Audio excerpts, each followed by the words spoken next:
Gary Byler, Chairman of the Coastal Virginia Chamber of Commerce.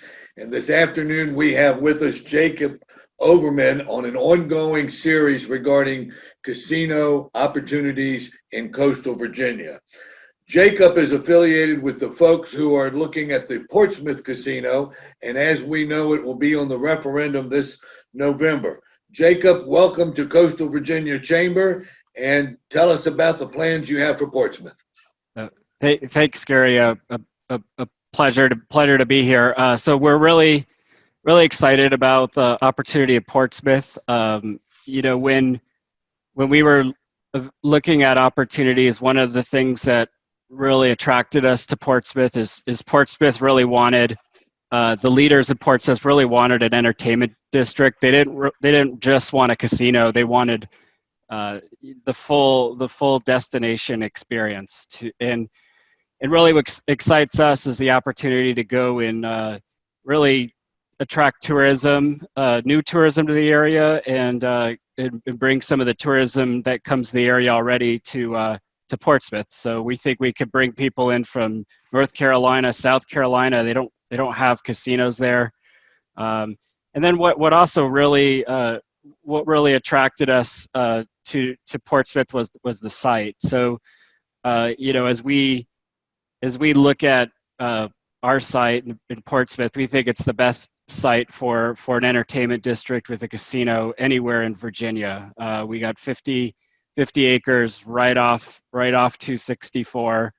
Our chairman Neil Bloom, who's developed 6 destination casinos, has also developed billions of dollars worth of real estate in his career. And when he saw this site, he just fell in love with it. So we're so excited about the opportunity in Portsmouth. Well, Jacob, I know one of the things that our members are interested in is opportunities for local businesses.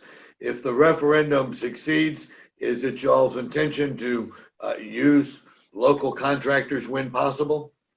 Yeah, absolutely. So that will begin.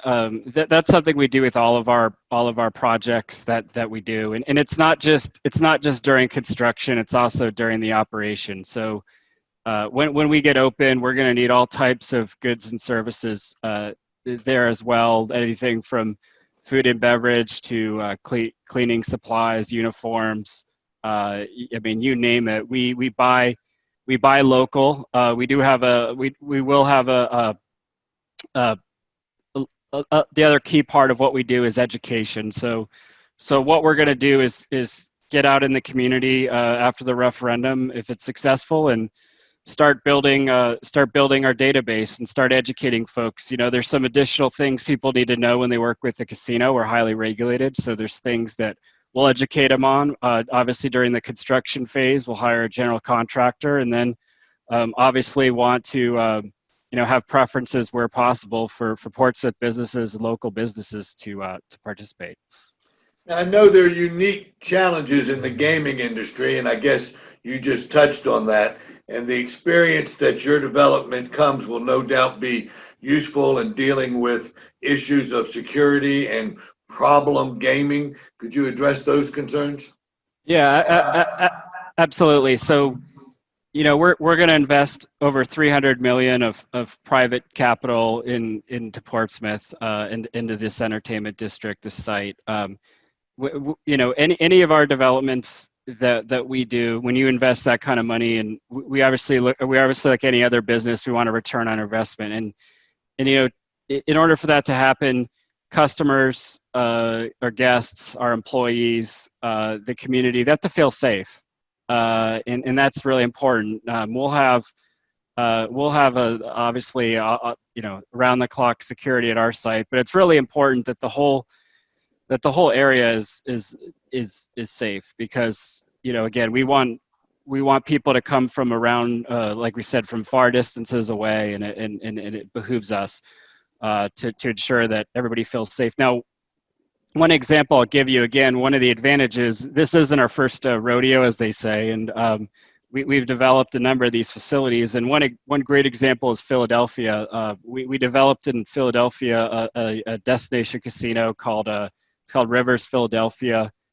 We opened it. We were actually the first casino to open after the recession, believe it or not. And the area in Philadelphia was called Fishtown, and it was an area that was in need of economic development. And it was an area that we saw a lot of opportunity in, but obviously it faced its challenges. And since we've opened Drexel University to study, and actually crime is down, the area is thriving. Developers are coming in building townhomes in the area. Fishtown's one of the hottest areas in town for millennials to live in. So I mean, that's really just a case study of what our company and Neil Bloom, given his real estate experience, that we plan to bring to the community. We all know that our downtown areas, Portsmouth and Norfolk, can use some revitalization. The 50 acres, I take it, that's raw land, so you do not have the same kind of EPA issues that other site locations have. That's pretty much virgin land, I understand. Yeah. That again, that's we think the site's pretty much shovel ready, and that's again one of the things that really excites us. With 50 acres, you really can create a lot of non-gaming amenities in addition to the casino. And one of the other important things is convenient parking. When you have that amount of acreage, you can really optimize the access for the community. In addition, again, like I said, we have a lot of land. So what we're really looking at is doing a lot of things other than just gaming. So, for example, our other properties, we have great restaurants. We have steakhouses. We have Asian cuisine. We have all sorts of different cuisine. And what we want is people who may not ever want to put a penny or a dollar in a slot machine. We want them to come too, and that's where restaurants come in. We'll also have outdoor entertainment. So we've had success at our property in New York with outdoor entertainment, family-friendly summer concert series. We're planning to have a big event lawn and bring folks in, who we hope the community will come and see this as a great gathering place to have fun during the summer. And the beauty of Portsmouth is that the weather is a lot better than upstate New York, so we expect an even longer concert series. We plan a hotel, a conference center.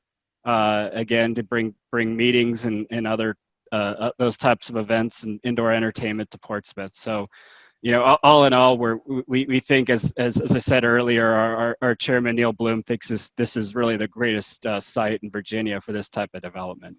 Well, Jacob, if you're able to pull it off, I think it'd be the only conference center in the Hampton Roads, coastal Virginia area that hasn't been heavily subsidized by the taxpayers. So I know, speaking on behalf of the taxpayers, that would be a welcome change. Well, thank you for your time, Jacob. And then finally, if you could give us a website that we will post for folks who, one, either have additional questions, or two, who would like to bid on some of the contracts if the referendum goes through in 2 months.